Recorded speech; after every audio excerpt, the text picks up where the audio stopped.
I hunt vampires for a living, but one of them is my sister. I kill vampires for a living. Not the sparkling ones, not the elegant gothic ones.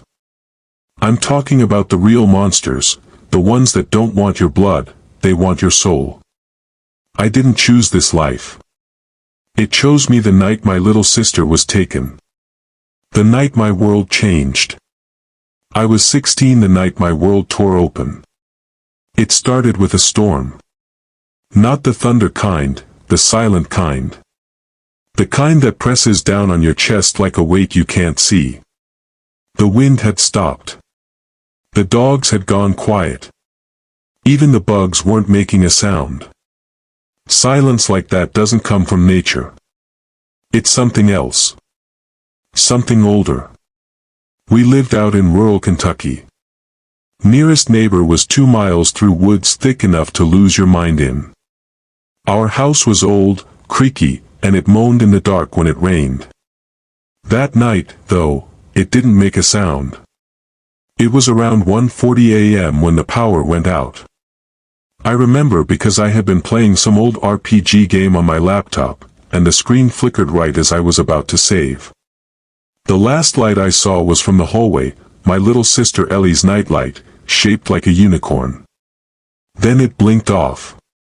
What came next still haunts me. Not because I saw it, but because I didn't. There was no scream. No crash. No howl.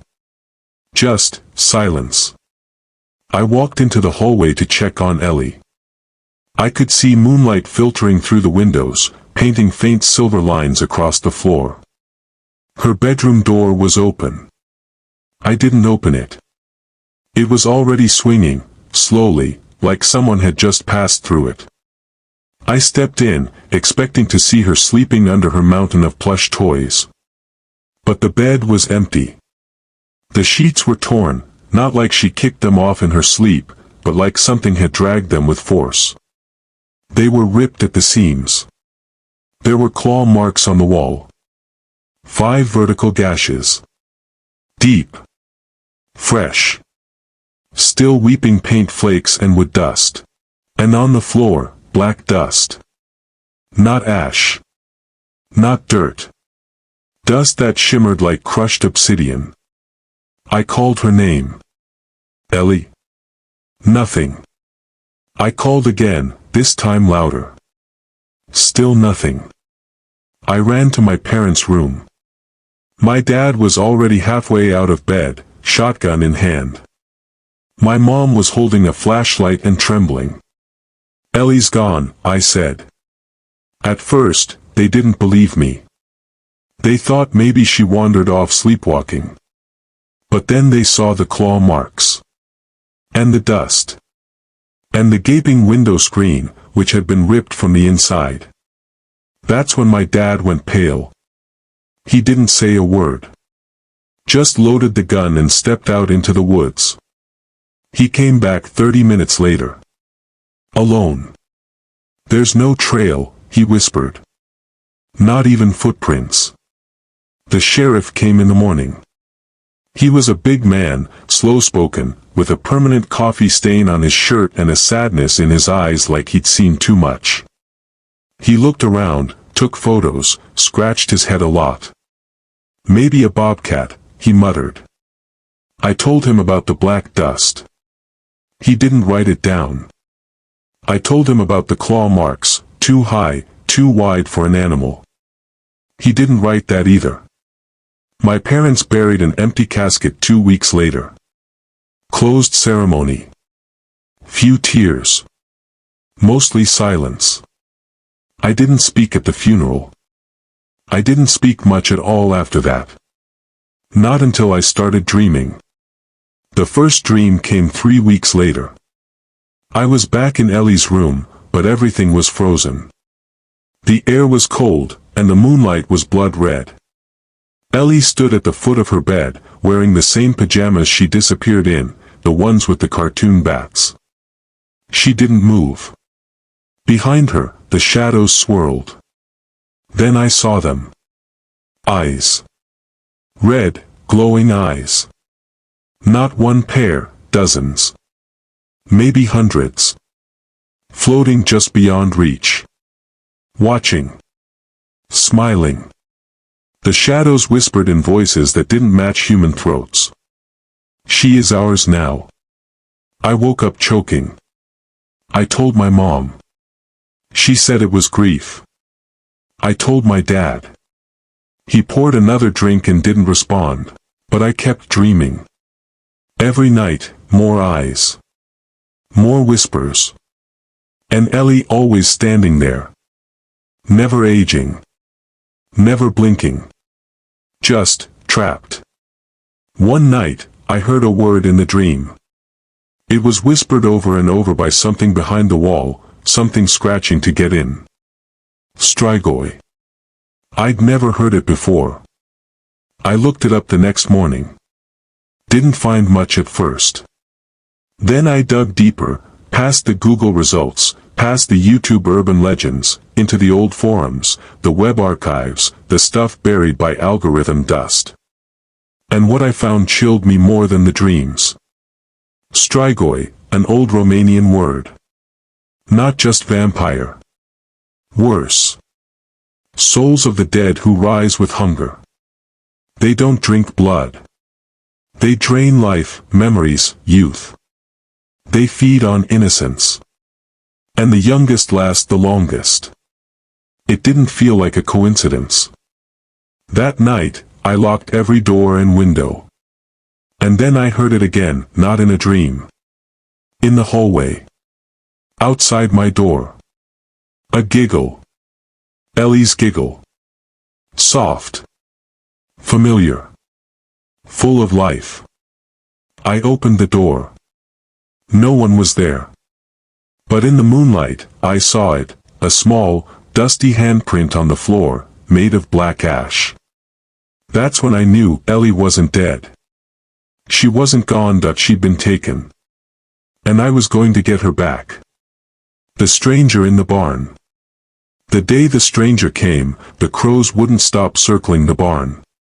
They swirled in tight, erratic spirals, shrieking loud enough to echo through the woods. My father said it was just the changing season. My mother closed all the curtains. I sat in the hayloft, flipping through the journal I'd started, what I thought might become a record of my sister's abduction. Claw marks. Dreams. The black dust. I didn't know if it would help anyone, but I knew something had to be written down. That's when I saw him. He was standing at the tree line behind the barn. Long coat. Wide-brimmed hat. Didn't move. Just watched. At first I thought maybe it was a hunter. But something about the way he stood, so still, like a statue placed by something older than time, made my stomach twist. He didn't walk to the front door. Didn't knock. He came straight to the barn. I dropped from the loft and grabbed the rusted shovel we used to break ice in the winter trough. It was the closest thing to a weapon I had. He stepped inside without a word. His boots were caked in mud, but the coat was clean. That's the first thing I noticed. The second was his smell, like earth after lightning. He looked me over, slow and deliberate. His eyes were pale gray. Not blind, not cloudy. Just, drained of warmth. Of anything human. "You're the boy," he said.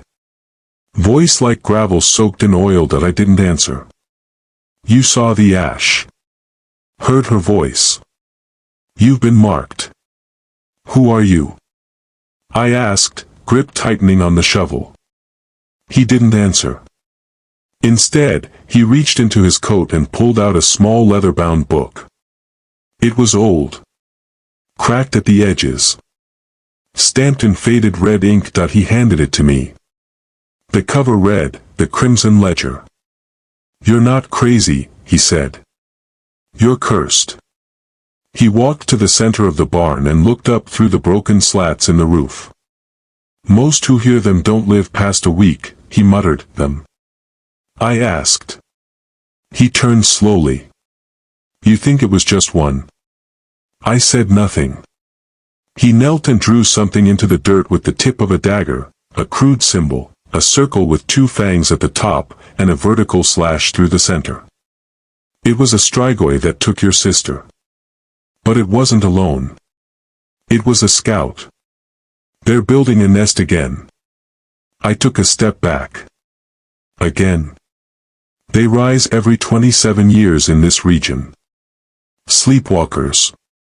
Blood priests. Feeders. Whisperers. All of them. I didn't understand. What do they want? He looked at me like I was stupid. Life. Time.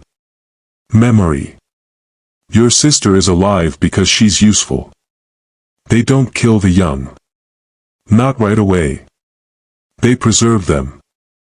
That word made me feel sick. Why are you here? I asked. To give you a choice. He stood and walked over to the nearest support beam. Pulled a long, canvas-wrapped bundle from behind a hay bale. Inside, a blade. Long, thin, black steel. Laced with grooves like veins. Strange runes burned into the hilt. This isn't a movie, kid, he said. You don't get a montage. You bleed. You fail. You suffer.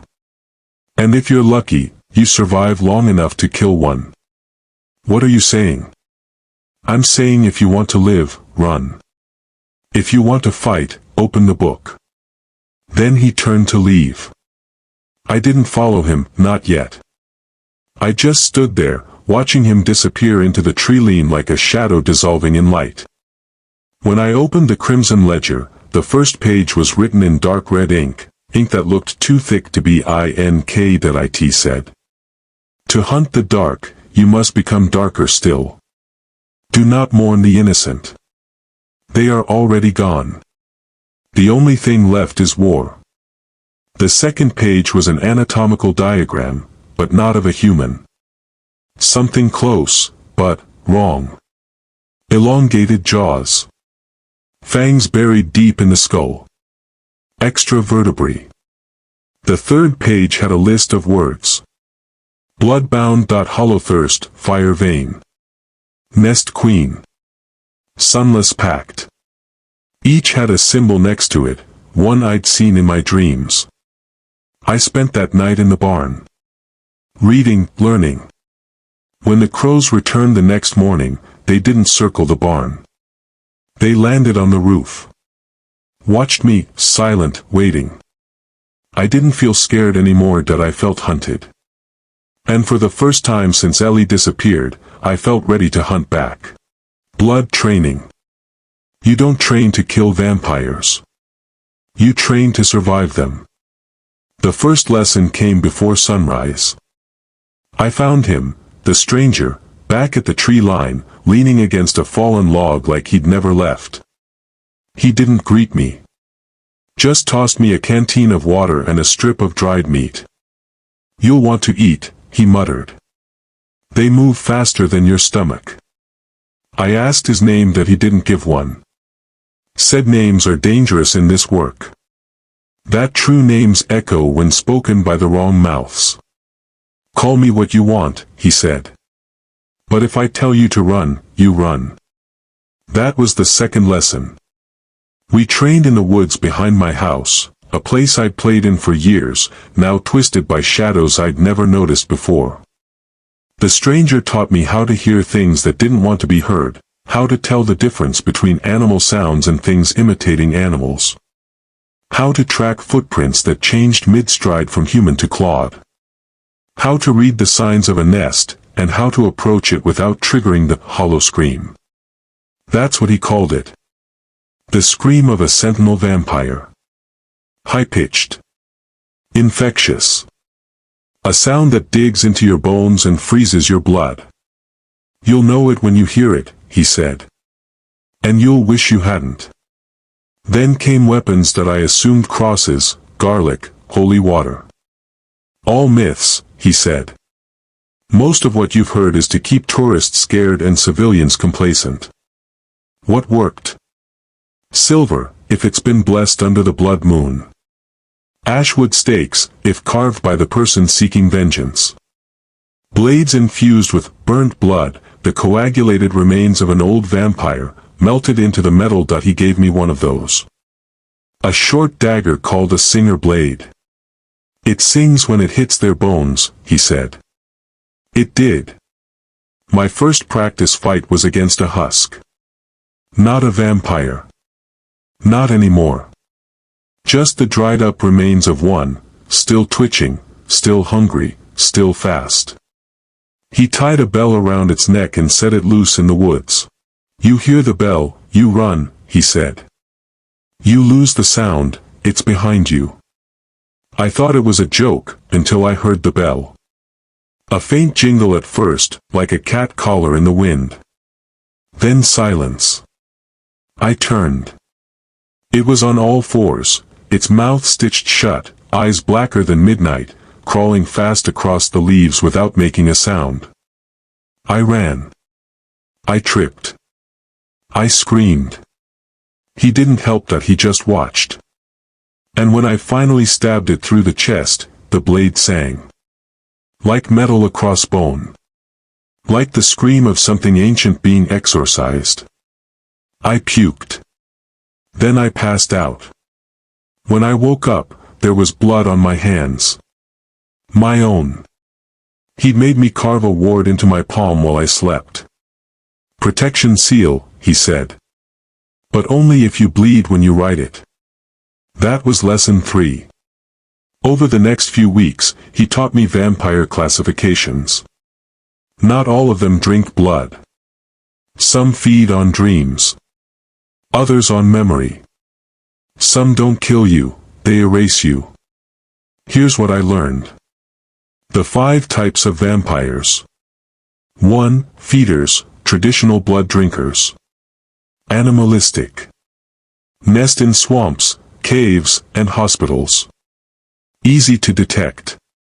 Harder to kill. 2. Whisperers, lurkers in cities. Feed on secrets. Speak in tones humans can't hear unless asleep. Known to manipulate dreams and replace thoughts. 3. Blood priests, organizers. Use ancient texts, symbols, and rituals. Often lead small cults. Feed on faith and fear. 4. Shifters, can mimic faces. The rarest and most dangerous. Don't just look like someone you know, they act like them too. Even memories can't help you. 5. Nest queens, creators. Usually the oldest. Buried deep underground. Can birth new vampires through rituals, not just bites. He told me my sister was likely in the hands of a blood priest. They keep the youngest alive. Use them in rites. Store them like wine, the longer they age, the richer their essence. That made me feel like vomiting again.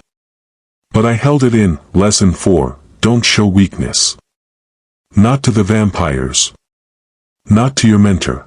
Because when I asked him what his weakness was, he just stared off into the trees and said, once, I had a family. Then came the night he blindfolded me. Said we were ready for a real test. He led me miles into the forest. No sound. No light. Just a blade in my hand and sweat in my eyes. He whispered, you're in a real nest now. Stay low. Listen. If something speaks, don't answer. If something cries, don't comfort it. And if you hear your sister, run. He vanished into the dark, and I was alone. For hours, I crouched in the dark, hearing things move that didn't walk. Feeling breath that didn't belong to anything living. I heard whispers behind trees, under roots, inside my own ears. At one point, I swear I felt a cold hand brush my shoulder, not violent, but curious, like it was trying to remember me. Then I heard her voice. Ellie, soft, it's cold. I held the blade tighter. Please. I'm scared. My hand shook. Don't leave me. But I remembered the rule. If you hear your sister, run. I didn't run, that I screamed. Then everything went black. When I woke up, I was back at the barn. The stranger stood over me. I told you not to answer, he said. Then he handed me the blade. It was soaked in black blood. But not mine, not Ellie's. Something else had tried to speak through her. Something older. That he smiled. You didn't die, he said. That's lesson 5. The first hunt. It wasn't a training drill this time. A family of 3 was found in a nearby farmhouse, bloodless, skin pale, eyes wide open like they saw something before the end. No struggle. No noise. The only clue. The father's hand was locked around a crucifix, melted at the edges like it had been dipped in acid. We move now, my mentor said. No questions. No hesitation. We tracked the scent, iron and rot, through a nearby creek, then to a rusted storm drain beneath an abandoned church. He handed me my blade and a small flask. Drink this, he said. It tasted like fire and copper.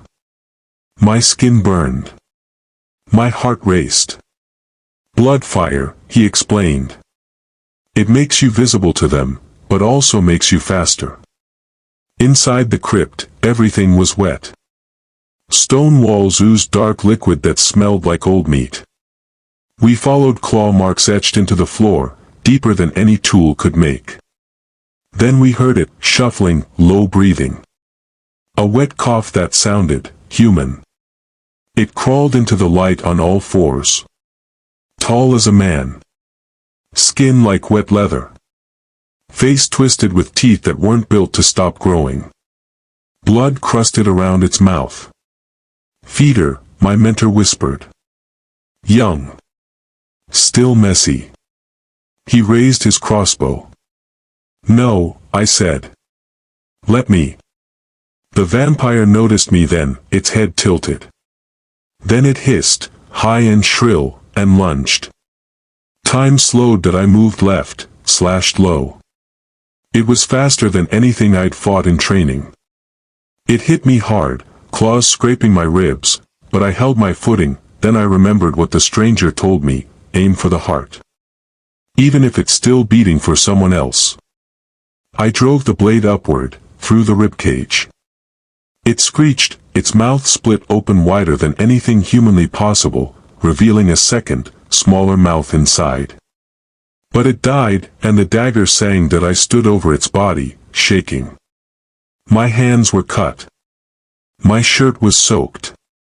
But I was alive. Then my mentor said the words I'll never forget. That's one down. Thousands to go. The Hotel of Red Doors. We got the tip from a drunk priest.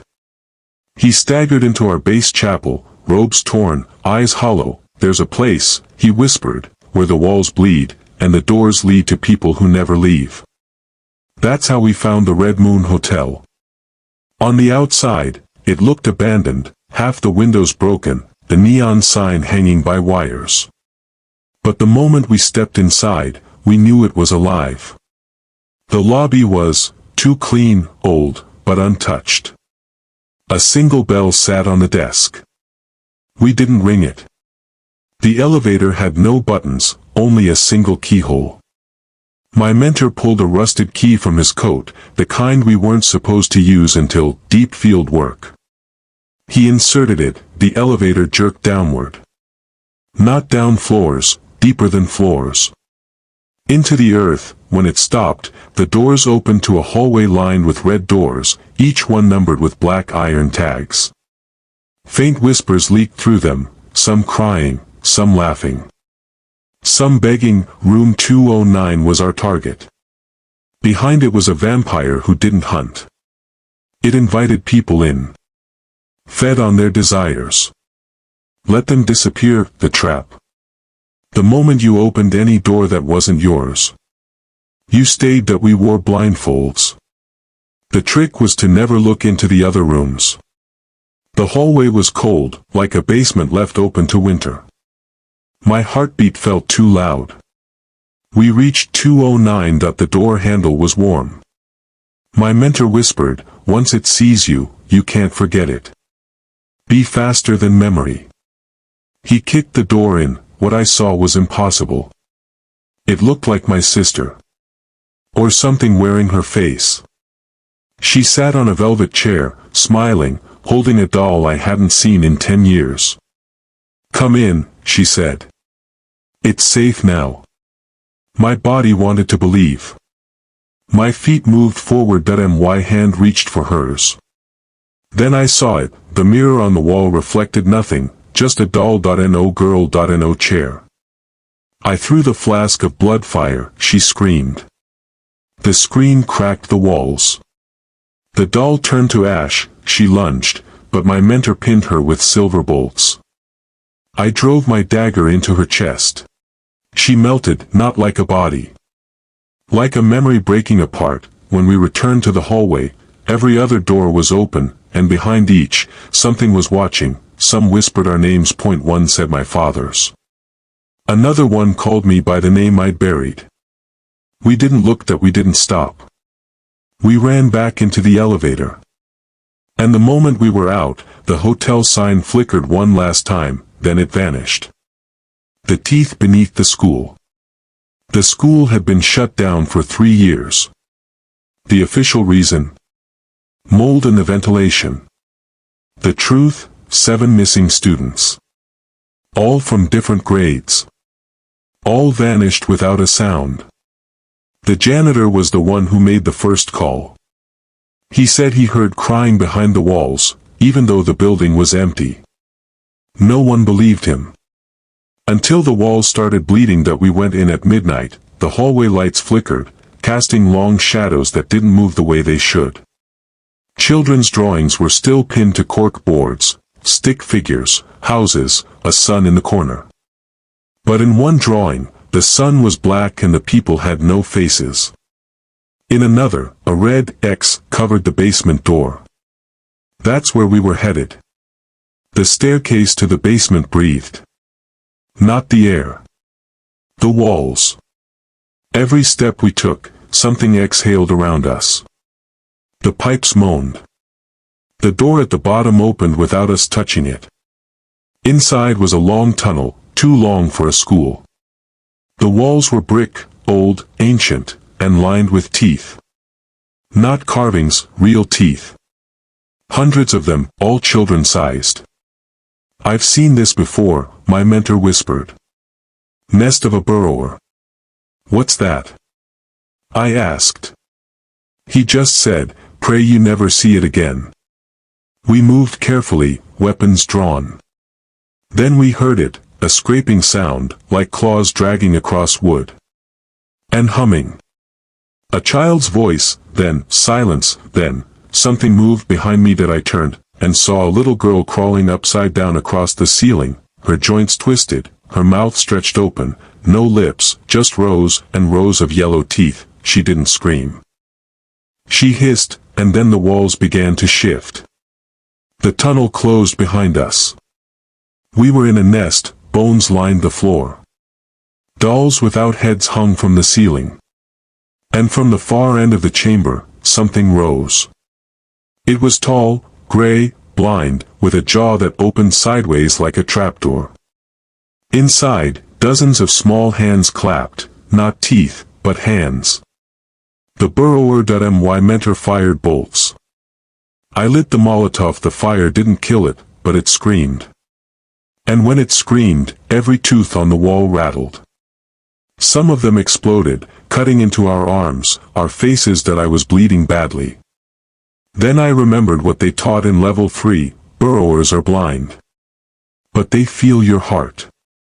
So I stopped moving, slowed my breath, let it crawl past me, then I slammed the silver stake up through its jaw. It fell, and the walls collapsed around it. We barely made it out of the tunnel before it sealed shut forever.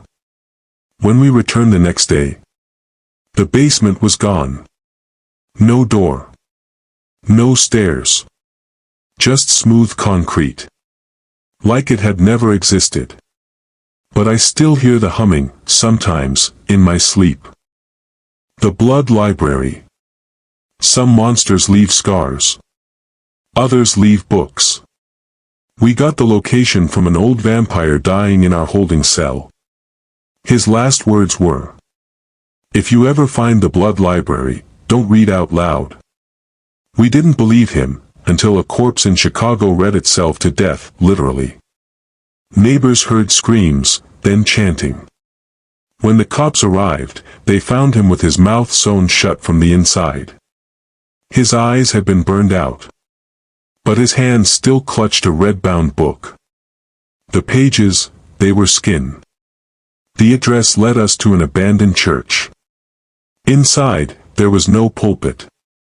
Just rows of bookshelves, all crooked, all humming faintly. And the books, they were breathing.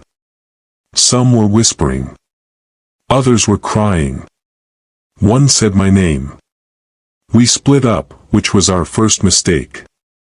My mentor went left. I went toward a shelf labeled Obituaries of the Unborn. That's when I saw my name again. A book was vibrating on the shelf.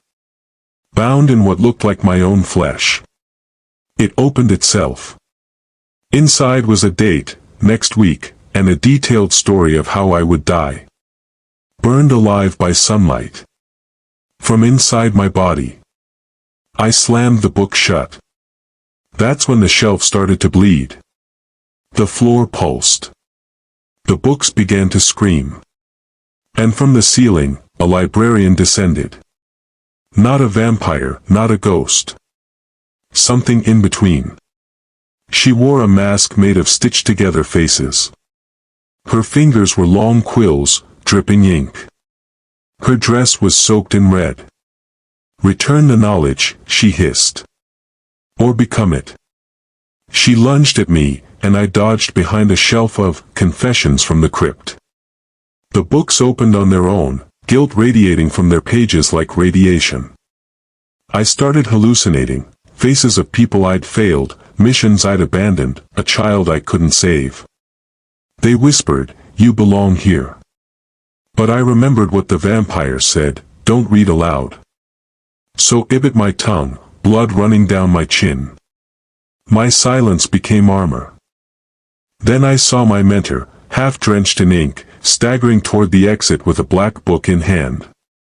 "The heart of the library," he groaned. "It's in here. We destroy it, she dies." But the book screamed. It wailed like a newborn left in the cold. And the librarian flew into a rage. She began chanting in a language that made the shelves shake and the lights flicker red. I tackled my mentor through a stained glass window. We hit the ground hard outside, and the book burst open in flames. Inside, the library screamed, then, silence. When we looked back, the church was just a ruin. Dust, ash, gone. But a scrap of paper landed at my feet. It had my name on it, and a new date. Not next week, tonight. The Man Who Eats Shadows. It started in a small Texas town. The sun set, but the shadows didn't stop moving. People vanished, not their bodies, just their shadows. They stood like mannequins, breathing but blank, faces pale and eyes empty. No one could explain it. Except the boy who survived. He said, "A man came out of the wall, and ate my dad's shadow." When we arrived, the town was silent. Too silent. No birds. No insects. Just a low hum, like something was vibrating underground. We checked the homes, doors open, meals half-eaten, TVs still playing. The people were there, alive, but something was missing. Then I noticed the mirror. I had a reflection, they didn't. We set up surveillance in the school gym, the only place not touched yet that we baited it. A single candle in the center of the room. One man. One shadow. At midnight, the temperature dropped. The flame flickered, then froze, unmoving. And from the wall behind the bleachers, he stepped out. The man who eats shadows wore a coat made of torn silhouettes. His face was a hole, no eyes, no mouth, just a pulsing black cavity. And he smiled. Not with lips. With absence. He reached toward the bait. The man screamed as his shadow was pulled from the ground like smoke in reverse, dragged into that faceless monster's chest. Then I saw my mentor, half drenched in ink, staggering toward the exit with a black book in hand. The heart of the library, he groaned. It's in here. We destroy it, she dies. But the book screamed. It wailed like a newborn left in the cold. And the librarian flew into a rage. She began chanting in a language that made the shelves shake and the lights flicker red. I tackled my mentor through a stained glass window. We hit the ground hard outside, and the book burst open in flames. Inside, the library screamed, then, silence. When we looked back, the church was just a ruin. Dust, ash, gone. But a scrap of paper landed at my feet. It had my name on it and a new date. Not next week, tonight. The man who eats shadows. It started in a small Texas town. The sun set, but the shadows didn't stop moving. People vanished, not their bodies, just their shadows. They stood like mannequins, breathing but blank, faces pale and eyes empty. No one could explain it. Except the boy who survived. He said, a man came out of the wall, and ate my dad's shadow. When we arrived, the town was silent. Too silent. No birds. No insects. Just a low hum, like something was vibrating underground. We checked the homes, doors open, meals half-eaten, TVs still playing. The people were there, alive, but something was missing. Then I noticed the mirror. I had a reflection, they didn't. We set up surveillance in the school gym, the only place not touched yet that we baited it. A single candle in the center of the room. One man. One shadow. At midnight, the temperature dropped. The flame flickered, then froze, unmoving. And from the wall behind the bleachers, he stepped out. The man who eats shadows wore a coat made of torn silhouettes. His face was a hole, no eyes, no mouth, just a pulsing black cavity. And he smiled. Not with lips. With absence. He reached toward the bait. The man screamed as his shadow was pulled from the ground like smoke in reverse, dragged into that faceless monster's chest. We descended into the lower levels. That's where the signal grew stronger. My mentor checked his reader. It's pulsing like a heart. Almost, feeding off itself. Then we found the lab. Dead men, still seated at their desks. All of them smiling, eyes wide open. Their bodies hadn't decomposed. They'd been drained, mummified from the inside. One had a wire embedded into his chest. A tube ran from his heart, into the wall. That's when we saw it. The wall wasn't a wall. It was flesh. The entire basement was alive. The walls pulsed. Veins ran through the ceiling. Something enormous had grown beneath the station, a living vampire, fused into the building itself. And the radio was its voice. It spoke again. Through the broken intercoms, through the hum of power lines. Feed me more. I remember warmth. I remember gods. I felt dizzy. Lightheaded. It was drawing blood through sound. My ears rang with pressure. My nose began to bleed. My mentor screamed, "It's drinking us." We triggered the emergency fire systems, flooded the base with liquid silver and sacred ash. The walls shrieked. The whole station shook. We ran for the exit, chased by howling vents and slamming bulkheads. The floor collapsed behind us, revealing a writhing organ pit, tongues, teeth, tendons fused to cables, all trying to escape the decay. We barely made it out. The station erupted, sending ash and bone skyward. But as we flew away, I looked back and saw something rise from the crater. A thin antenna of bone, still transmitting. Later, we decoded the last signal. The body is not enough. I want the sky. Whatever we destroyed down there, it wasn't the end that it was a beginning. The bride in the coffin house. Some jobs are loud. This one was silent from the start. A letter arrived. No stamp. No return address. Inside was a wedding photo, sepia-toned, old as time. A smiling bride and groom. Except the groom had no face. And behind them stood rows of coffins, wide open. The letter read, "She marries again every 100 years. The husbands never leave."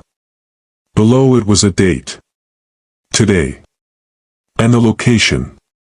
Ebon Hollow, Pennsylvania.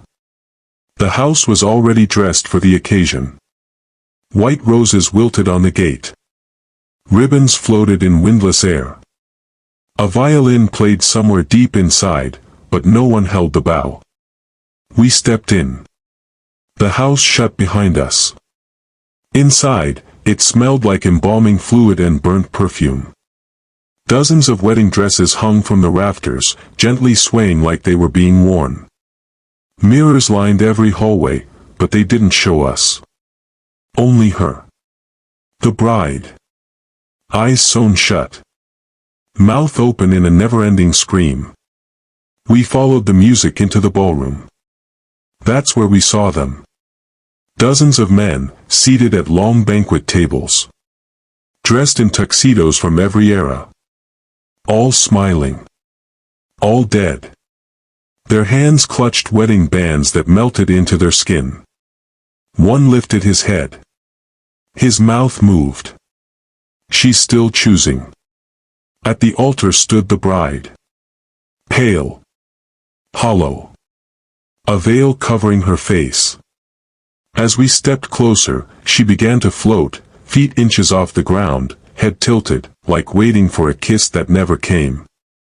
She whispered, "Till death do us part," and then again. Suddenly, my mentor froze. His body stiffened. Eyes rolled white. Blood trickled from his nose. The bride turned to him. "No," I shouted, drawing the dagger. "He's not yours." But she didn't look at me. She pointed to the mirror beside me. And there I was, wearing a tuxedo, ring on my finger, smiling like I belonged. She chose me. The room shattered. The corpses stood, clapping. Their hollow voices echoed in a twisted wedding march. "Here comes the groom." I dropped a vial of sun oil and set it ablaze. The fire raced through the drapes, dresses, and coffins stacked in the walls.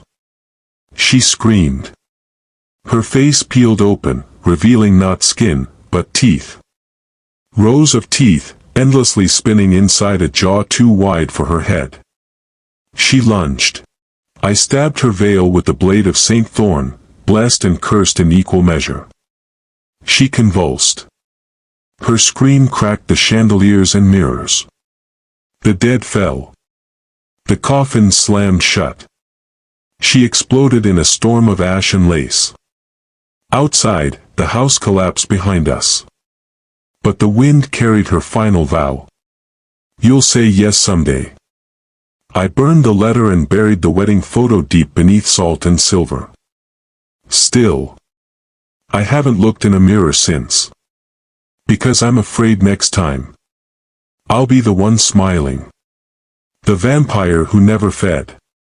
Not all vampires are monsters. Some are something worse, something empty. We heard about her from a priest who slit his own throat in front of a mirror. His final words were, "She's still watching from inside me." The town was small, 2 roads, 1 church, and a dozen houses. But every house had the windows blacked out. Every mirror was shattered. They didn't hide from sunlight. They hid from her. Locals called her the Hollow Girl. She didn't drink blood. She drank reflection, your memories, your ego, your identity. Once she found you, you'd forget your name, your family, your own reflection. Eventually, you'd stare at a mirror and see her instead. My mentor and I entered the town's church, where they said she was sealed. We found the confession booth torn open. Inside, just a single handprint, on the inside of the mirror. The pews had names carved into them, over and over, like someone was trying to remember their identity. One word kept showing up. Mother. We camped inside the chapel that night. Salt around the doors. Holy water ready. At 3:03 a.m., I heard someone whisper my name. Not from outside, from the mirror. She stood behind my reflection. Same height. Same face. But her eyes were black voids, and her mouth was stretched into a quiet, trembling smile. "I don't want to feed," she said. "I just want to be remembered." Then she stepped out of the mirror. I couldn't move. She walked toward me, barefoot, silent. With every step, my thoughts blurred. I forgot where I was. Forgot who I was. I looked at my hands and saw her hands. I reached for the dagger, but there was no dagger. Just a comb and a mirror. My mentor kicked the mirror in half. The girl vanished, the fog lifted. But I knew something was wrong. He stared at me and asked, "What's your name?" I opened my mouth, and nothing came out. That night, we burned every mirror in the town. I wrote my name on my arm with ink. But for days, I didn't feel real, not entirely. Before we left, we sealed the chapel door with silver and buried the mirror in a graveyard of unnamed tombstones. But every now and then, when I look too long into glass, I see her watching. Not from behind me, from inside me. Blood at the edge of the world. We got a call from a research ship stranded off the coast of Antarctica. The radio message was choppy, but one phrase cut through clearly. "The snow bleeds now." We woke something. They were trying to dig beneath a shelf of glacial ice. What they found wasn't oil. It wasn't fossils. It was a burial chamber, carved from ancient ice and filled with bones that had never seen the sun. The bones hummed. We reached the vessel 2 days after the last signal. The ocean was calm. The sky was bone white. And the ship was adrift, its engines cold, the deck eerily clean. No blood. No mess. Just a trail of red snow leading from the cargo bay down into the sea. Like something walked out. Or many things. Inside, we found a journal. Dr. Clara Raynaud. Glaciologist. Her last entry chilled me. We touched the tomb. The frost cracked like ribs. Something inside blinked. The ship's freezer room had been turned into a shrine. Icicles bent upward, like claws. Symbols were carved into the meat lockers, circles inside circles, jagged fangs radiating out. And in the center, a block of frozen blood, 8 feet high, humming, alive. It pulsed like a womb. Inside, you could almost make out the silhouette of a man, or something shaped like one. We were about to destroy it. That's when one of the crew, missing for days, walked into the room. He was barefoot, frostbitten to the bone, and smiling. "It whispered my name from the cold," he said. "He's older than time. He remembers when the world was ice." Then he stabbed himself with a shard of glacier. The blood block cracked. The ship groaned like a whale in pain. We ran to the deck, but the snow was falling up now, lifting into the air like smoke, forming shapes. Something was being reborn.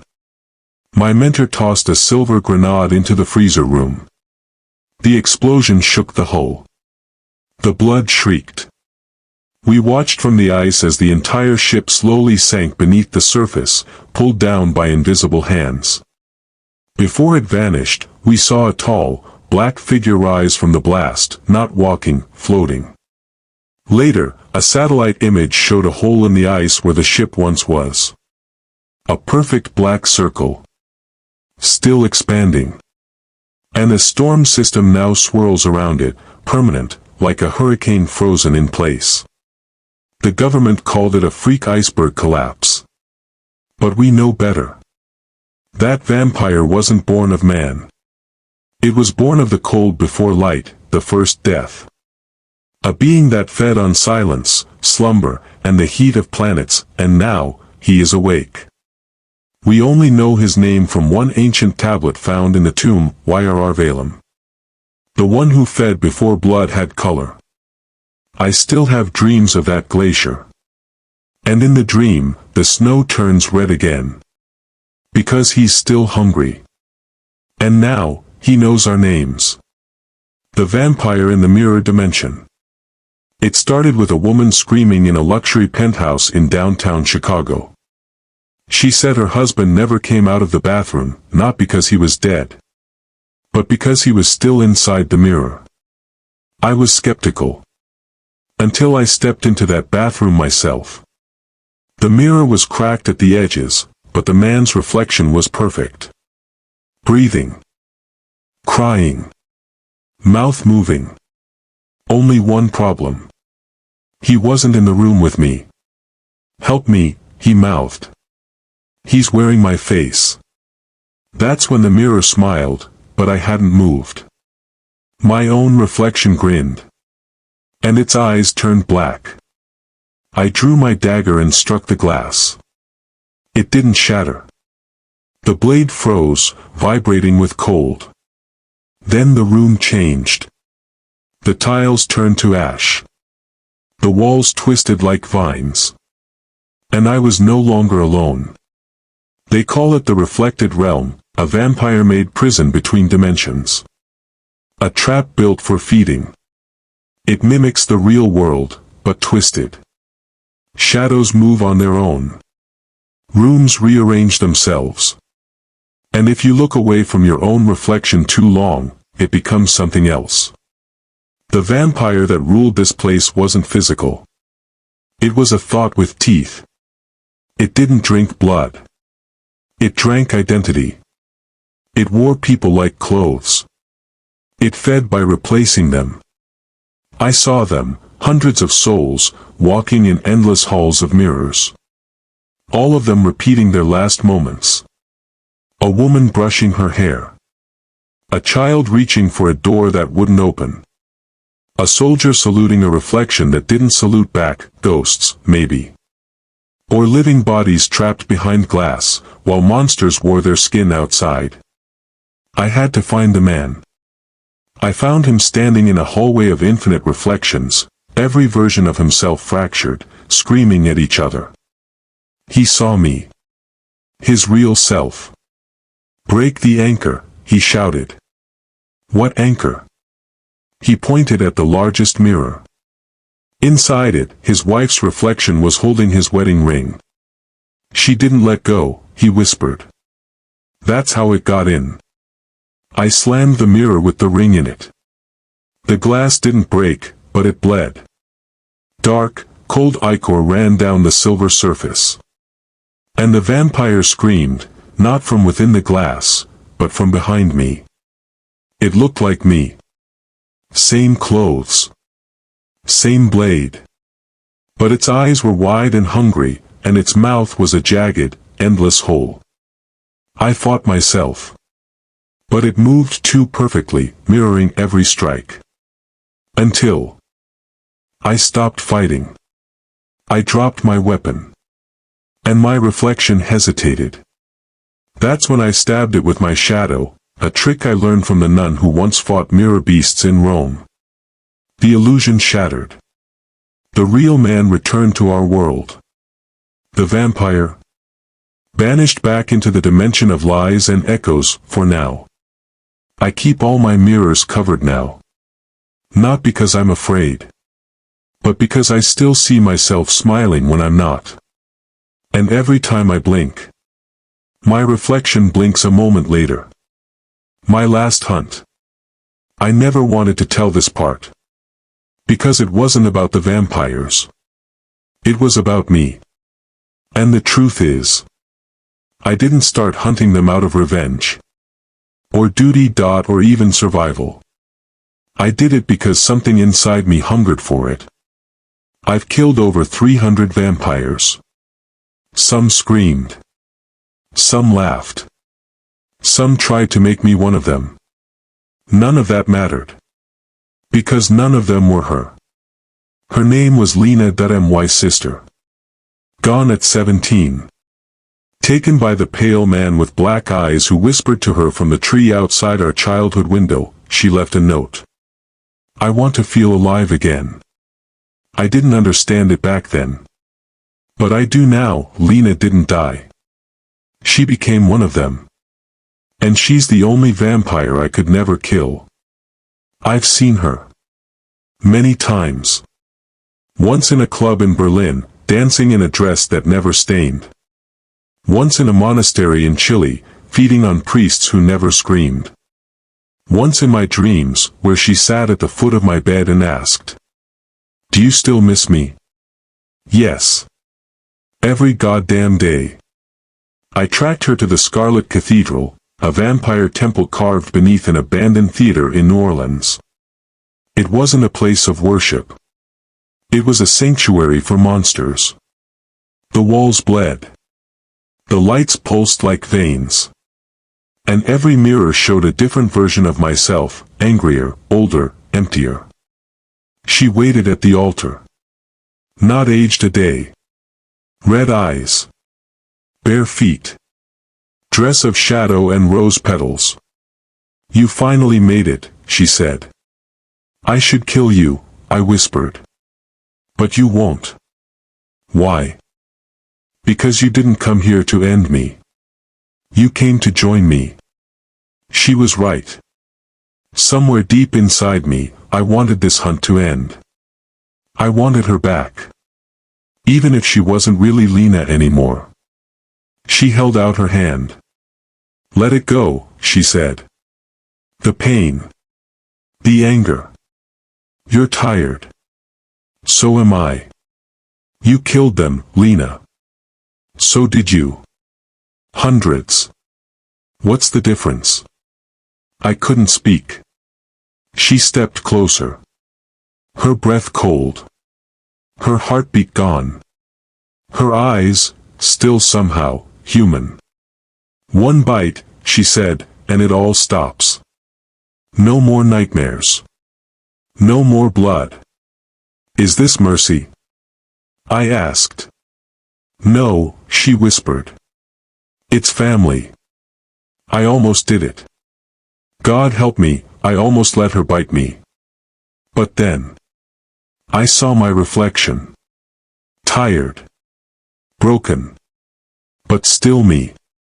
And in that mirror, Lena's face was twisted, the predator beneath the skin, waiting to strike. She'd almost fooled me. But the monster was always there.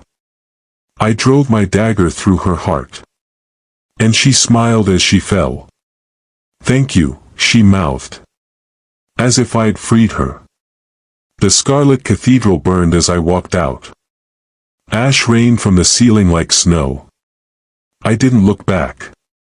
Now, I don't hunt vampires anymore. I write about them that I warn people. Because the worst ones aren't the ancient kings or the monsters in caves. The worst ones are the people you used to love. And some nights, I still dream of Lena.